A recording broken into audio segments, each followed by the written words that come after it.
अध्याय 8 से हम लोग पाठ कर रहे हैं। और कल हमने देखा किस प्रकार भगवान अपने भक्तों के वचन को सिद्ध करने के लिए स्तंभ से उस सभा में प्रकट हो गए। भगवान नृसिंहदेव के प्राकट्य के बाद आगे किस तरह हिरण्यकशिपु का प्रतिक्रिया और उनके साथ युद्ध का वर्णन 18 नंबर श्लोक से आगे हो। सा सत्वमेन हाँ परि वो श्लोक। स्तंभस्य मध्यात् अनुनिर्जिहानम् नायं मृगो नापि नरो विचित्रम् अहो किमित एतान्मृगेन्द्र रूपम। श्लोक कल से पढ़ेंगे। हाँ, प्राजुल पढ़ो। धन्यवाद। जब हिरण्यकशिपु उस ध्वनि को स्रोत ढूंढने हेतु इधर उधर चारों ओर देख रहा था तो उसने खंबे से श्री भगवान का एक अद्भुत रूप प्रकट हुआ, जो ना तो मनुष्य था, और ना ही सिंह था, का माना जा सकता था। हिरण्यकशिपु आश्चर्यचकित हुआ कि यह कैसे प्राणी है जो आधा पुरुष तथा आधा सिंह है। तो कृष्णा। पहले तो जो भीषण ध्वनि हुई, हिरण्यकशिपु उसका ही स्रोत ढूंढ रहा था, इधर उधर दिख रहा था ये आवाज कहाँ से आ रही है। और जब वो उसको ही ढूंढ नहीं पाया तभी उसने सामने देखा स्तंभ में से भगवान नृसिंहदेव प्रकट हुए। न मनुष्य जैसे न सिंह, ऐसा कभी देखा ही नहीं था, ऐसा रूप कभी विचार में भी नहीं था। और ये देख करके आश्चर्यचकित हिरण्यकशिपु हो गया। भूमिका माता जी। तात्पर्य। असुर कभी भी परमेश्वर की असीम शक्ति का अनुमान नहीं लगा सकता। जैसा कि वेदों में कहा गया है, परास्य शक्ति विविधैव श्रूयते स्वाभाविकी ज्ञान बाल क्रिया च। भगवान की विविध शक्तियां सदैव उनके ज्ञान के स्वतः प्राकट्य के रूप में कार्य करती है।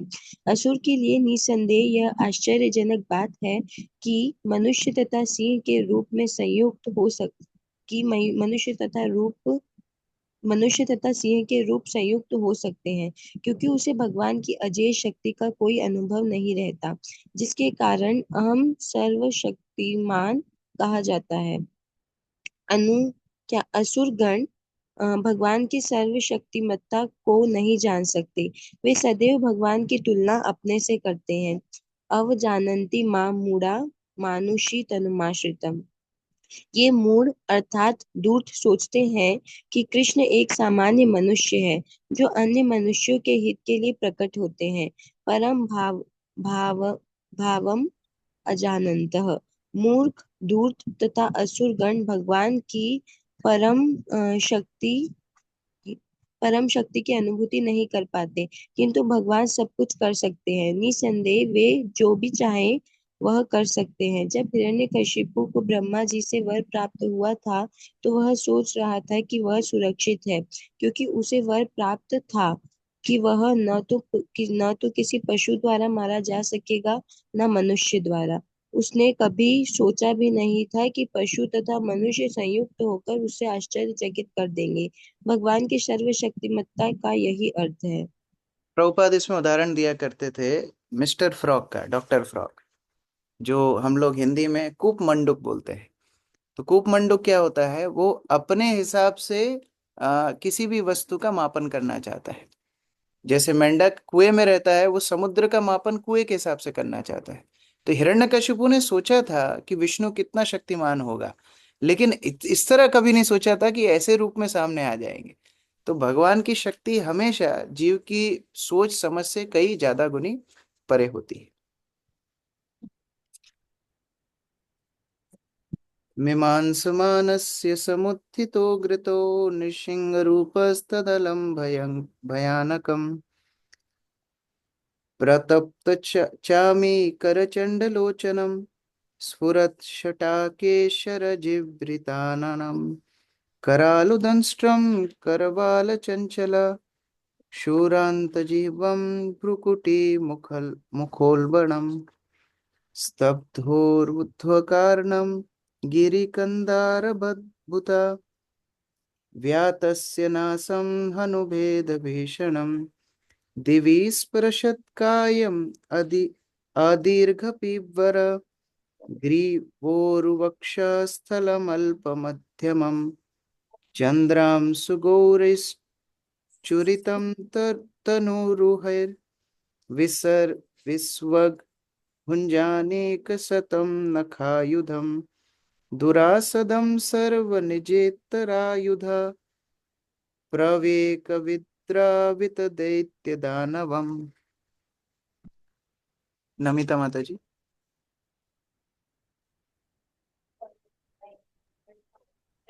हिरण्यकश्यपु ने अपने समक्ष खड़े श्री नरसिंहदेव के रूप का निश्चय करने हेतु श्री भगवान के रूप को ध्यान से देखा। श्री भगवान की क्रुद्ध आंखों के कारण जो पिघले स्वर्ण से मिलती थी, वह रूप अत्यंत भयानक लग रहा था। उनके चमकीले अयाल गर्दन के बाल उनके भयानक मुखमंडल के आकार को फैला रहे थे। उनके दांत मृत्यु जैसे भयानक थे। उनके उनकी उस तरह जैसी तीक्ष्ण जीभ लड़ाई में तलवार के जैसे इधर उधर चल रही थी। उनके कान खड़े तथा स्थिर थे और उनके नथुने तथा खुला मुख पर्वत की गुफा गुफा जैसे लग रहे थे। उनके जबड़े फैले हुए थे जिससे भय उत्पन्न हो रहा था और उनका समूचा शरीर आसमान को छू रहा था। उनकी गर्दन अत्यंत छोटी तथा मोटी थी। उनकी छाती चौड़ी थी तथा कमर पतली थी। उनके शरीर के रुएं चंद्रमा की किरणों के समरूप श्वेत लग रहे थे। उनकी भुजाएं चारों दिशाओं में फैले सैनिकों की टुकड़ियों से मिलती जुलती थी। जब वे असुरों, धूर्तों तथा नास्तिकों का अपने शंख, चक्र, गदा, कमल तथा अन्य प्राकृतिक अस्त्र शस्त्रों से वध कर रहे थे। तो इतना भयंकर रूप भगवान नृसिंहदेव ने धारण किया, जो शांताकारम है, जो सदैव शांत रहते हैं, कमल लोचन है और हमेशा सौम्य भाष्य है, सौम्य हृदय है। लेकिन जब भक्तों के ऊपर कोई आघात करने का प्रयास करेगा तो वह ऐसा रूप भी ले सकते हैं। उनके हर तरह से उग्र रूप का दर्शन यहाँ पर हिरण्यकशिपु कर रहे हैं। प्रायेणमेयं हरिणोरुमायिना वद्धः स्मृतोनेन समुद्यतेन किम् एवं ब्रुवंस्तु अभ्यपतद् गदायुधो नंदन सिंहम प्रति दैत्य कुंजरा। देवदत्त प्रभु। हिरण्यकशिपु ने मन ही मन कहा, अत्यधिक योग शक्ति वाले भगवान विष्णु ने मेरा वध करने के लिए यह योजना बनाई है, किंतु ऐसा प्रयास करने से क्या लाभ है? भला ऐसा कौन है जो मुझसे युद्ध कर सकता है? ऐसा सोचते हुए हाथी के समान हिरण्यकशिपु ने अपनी गदा उठाकर भगवान पर आक्रमण कर दिया। हमारा मिथ्या अहंकार भी इसी तरह हमको प्रेरणा देता है। बोलता है अरे तुम्हारा कौन क्या बिगाड़ेगा, तुमसे बड़ा भक्त और कौन है। लेकिन फिर भगवान नृसिंह रूप लेकर के उस अहंकार का दमन करते हैं।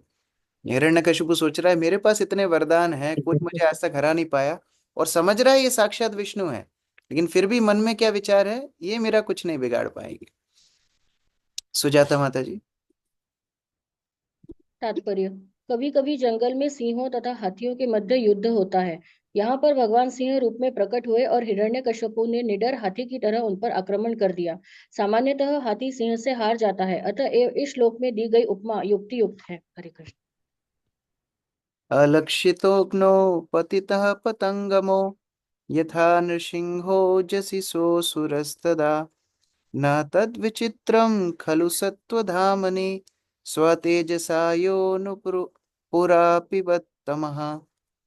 शोभा माता जी।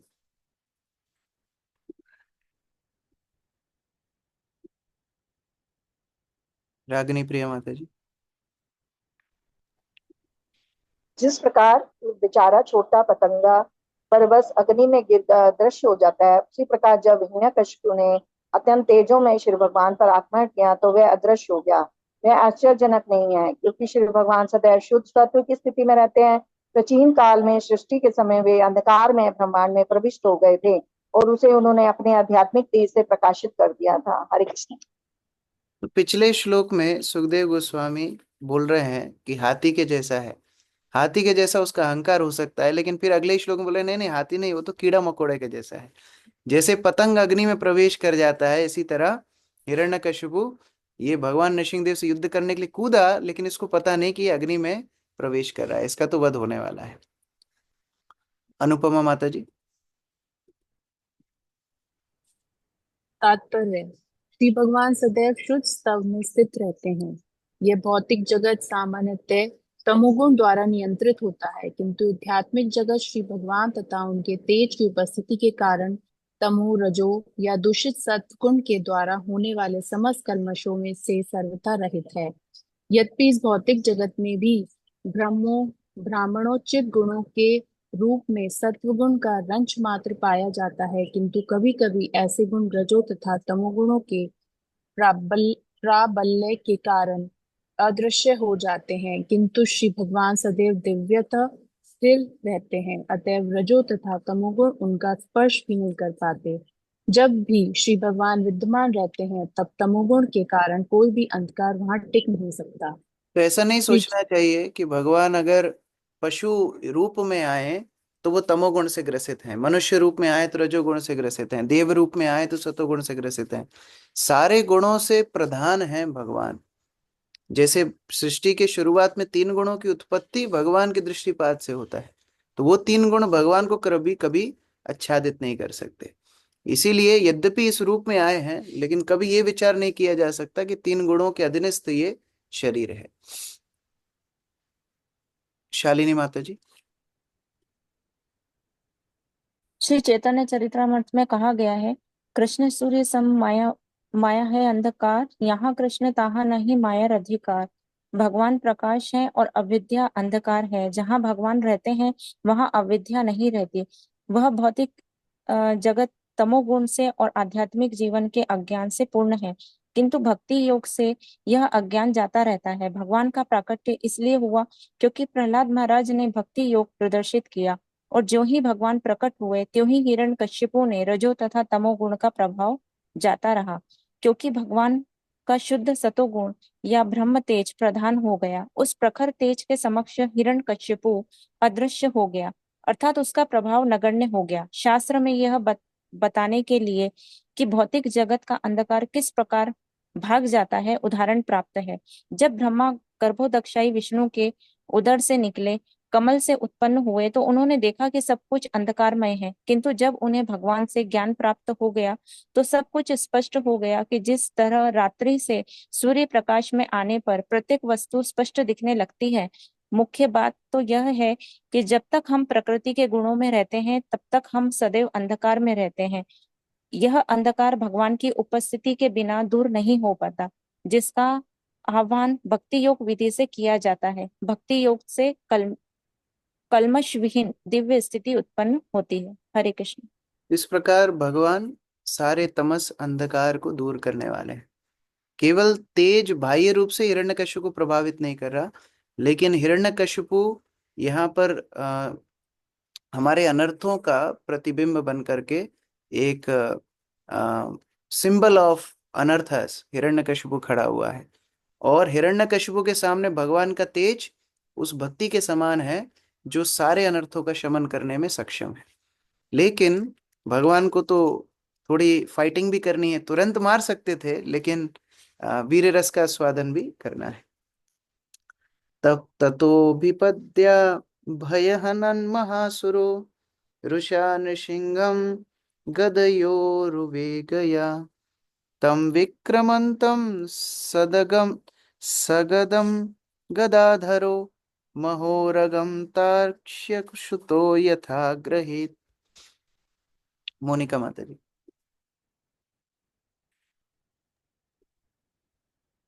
तत्पश्चात अत्यंत क्रोध उस महान असुर हिरण्यकशिपु से तेजी से नरसिंह देव पर अपनी गदा से आक्रमण कर दिया और उन्हें मारने लगा, किंतु भगवान नरसिंह देव ने उस महान असुर को उसकी गदा समेत उसी तरह पकड़ लिया जिस तरह गरुड़ किसी सांप को पकड़ लिया। हरे कृष्ण। तो पहले बोला हाथी, फिर बोला पतंगा, अभी बोला सांप।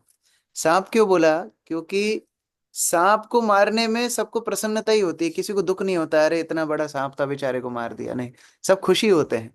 तो जैसे ही गरुण रूपी भगवान ने सांप रूपी हिरण्यकशिपु को पकड़ा, सारे देवता इत्यादि प्रसन्न हो गए कि अभी ये मरेगा, हम सबकी टेंशन खत्म। लेकिन एडवेंचर सा तस्य हस्तो कलितस्तदासुरो विक्रीडतो यत् वदहिर्गरुत्मता असाधु मन्यन्त हृतौ कसोमरा घनच्छदा भारत सर्वधिष्णपा। पिंकी मल्लिक माता जी। हे भरत के महान पुत्र युधिष्ठिर, जब नरसिंहदेव ने हिरण्यकशिपु को अपने हाथ से छूट जाने का अवसर दे दिया, जिस प्रकार से कभी कभी गरुड़ सांप के साथ खिलवाड़ करते हुए उसे अपने मुंह से सरक जाने देता है, तो समस्त देवताओं ने, जिनके निवास स्थान उनके हाथों से निकल चुके थे और जो असुर के भय से बादलों के पीछे छिपे थे, इस घटना को शुभ नहीं माना। निसंदेह वे अत्यधिक व्याकुल हो गए। हरे कृष्ण। तो भगवान जानबूझ के उसको अपने हाथ से छूट जाने देते हैं और हिरण्यकशिपु सामने जा करके दोबारा से युद्ध के लिए तैयार हो जाता है। ये देख करके सारे देवतागण इत्यादि भयभीत हो जाते हैं। तो ये भगवान का वीर रस का स्वादन है। वह ऐसा था, इसका इतिहास है। एक बार माता लक्ष्मी वैकुंठ में भगवान के पैर दबा रहे, और जब पैर दबा रही थी तो माता लक्ष्मी तो वैसे ही इतनी सौम्य है, वो धीरे धीरे पैर दबा रही थी, लेकिन देख रही थी कि उनकी उंगलियों से भगवान के चरणों में निशान बन रहे हैं। वो जैसे स्पर्श करती हैं लाल पड़ जाते हैं। तो माता लक्ष्मी भगवान से बोलती है, आप इतने छुई मुई हो, मतलब इतने कोमल हो, आप युद्ध वुद्ध करना जानते हो कि नहीं? ये असुरों का दमन आप कैसे करोगे? मैं स्पर्श कर रही हूँ, इससे आपके अंग लाल पड़ रहे हैं, तो आप लड़ाई झगड़ा कैसे करोगे? मैं आपका वीर रस देखना चाहती। तो भगवान बोलते हैं, मेरे वीर रस को देखने के लिए मेरे परिकरों के अलावा और कोई सामर्थ्य नहीं है। मैं किससे लड़ूं? असुरों को तो मैं तुरंत दमन कर सकता हूँ। तब वो इतिहास होता है जब जय विजय को श्राप मिलता है, और भगवान बोलते हैं, मेरी इच्छा ही है कि मैं इनके साथ युद्ध करके वीर रस का आस्वादन करना चाहता हूँ। तो हर मेल अपने फीमेल को इम्प्रेस करने के लिए कुछ ना कुछ करतब दिखाता है। तो यहाँ मानो माता लक्ष्मी को इम्प्रेस करने के लिए भगवान हिरण्यकशिपु से युद्ध कर रहे हैं, और युद्ध करते करते हिरण्यकशिपु को छोड़ दिया। अभी वो फिसल के बाहर गया, अभी उससे दोबारा युद्ध करने के लिए तत्पर। तो एकदम रोमांच क्रिएट कर रहे हैं भगवान, फाइटिंग सीन दिखा रहे हैं यहाँ पर। नीतू माता जी। तात्पर्य, जब हिरण्यकश्यप नरसिंहदेव के चंगुल में था और मार डाला जाने वाला था, तो श्री भगवान ने उसे अपने चंगुल से सरक जाने का एक अवसर दिया। देवताओं ने इस घटना को अधिक पसंद नहीं किया, क्योंकि वे हिरण्यकश्यप से अत्यधिक डरे हुए थे। वे जानते थे कि यदि किसी प्रकार हिरण्यकश्यप श्री भगवान के हाथों से छूट निकला, तो और उसने यह देख लिया कि देवता उसकी मृत्यु की अत्यंत हर्ष के साथ प्रतीक्षा कर रहे हैं, तो वह उनमें प्रतिशोध लेगा। इसलिए वे अत्यधिक भयभीत थे। हरे कृष्णा प्रभु जी। देवता भी छुप के ही देख रहे थे, कहीं बच गया तो क्या होगा। तो बार बार जैसे भगवान जीतने लगते थे, देवता बाहर आने लगते थे। जो हिरण्यकशिपु फिसल करके बाहर गया, देवता फिर छुप गए, कहीं बच गया तो फिर हमारे साथ बहुत क्रूर व्यवहार करेगा। तम मन्यमानो निज वीर्य संकितम यद्धस्त मुक्तो नर नृहरिम महासुरा नस्तमासज्जत खड़ग चर्मणि प्रगृह्य वेगेन गतश्रमो मृदे। प्रीति भाटिया माता जी। जब हिरण्यकश्यपु श्री नरसिंह देव को हाथों से छूट गया, तो उसने मिथ्या ही सोच लिया कि श्री भगवान उसके शौर्य से डर रहे हैं। अतएव युद्ध से थोड़ा विश्राम करके उसने अपनी ढाल तलवार निकाली और फिर से अत्यंत बलपूर्वक श्री भगवान पर आक्रमण किया। ऐसी भावना कई बार भक्तों के हृदय में भी आती है कि अरे हम तो सब उटपटांग काम कर रहे हैं, लेकिन हमें कुछ हो क्यों नहीं रहा? इसका मतलब हम सब सही कर रहे हैं एक्चुअली। लेकिन भगवान क्या उस भक्त के साथ उतनी देर के लिए खेल खेलते हैं। भगवान के सामने भक्त को लगता है, अरे मैं कितने ही अपशब्द बोल दिया, कितने ही अहंकारवश कार्य कर दिया, लेकिन मुझे कुछ हो नहीं रहा, इसका मतलब मैं सही कर रहा था एक्चुअली। भगवान उतनी देर उस भक्त के साथ खेलते हैं, फिर एकदम से डुपुक, एकदम से उसकी भक्ति खत्म हो जाती है। इंग्लिश में बोलते हैं ब्लूप्ड। उस तरह से यहाँ पर हिरण्यकशिपु के साथ भगवान जब युद्ध कर रहे हैं, बीच में थोड़ी देर छोड़ा, फिर उसको उसको घमंड आ गया, देखो देखो मैं कितना शौर्यवान हूँ, मैं इनको हरा दूंगा। और भगवान नरसिंहदेव ने बोले, ठीक है तू तैयार हो, तब तक मैं थोड़ा आराम कर लेता हूँ। तो युद्ध के बीच में भी विश्राम कर लिया और फिर युद्ध के लिए तैयार हो गए। श्रुति माता जी।